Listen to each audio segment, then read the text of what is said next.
আসসালামু আলাইকুম। দেখেন লোডশেডিংয়ের ভয়াবহ অবস্থা। আমাকে গ্রিড থেকে বলছে 4 মেগাওয়াটের ভিতর কন্ট্রোল করতে। তো আমার এখানে 6টা ফিডার আছে। 6টা ফিডারের ভিতর মোটামুটি 3টা চালু আছে, 3টা বন্ধ আছে। কি ভয়াবহ লোডশেডিং আসলে দেখেন।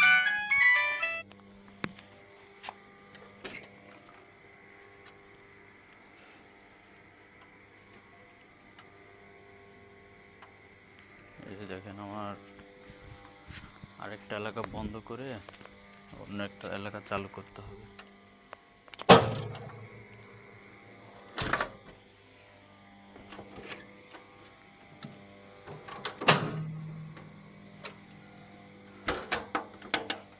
এভাবেই লোডশেড করতে হয়।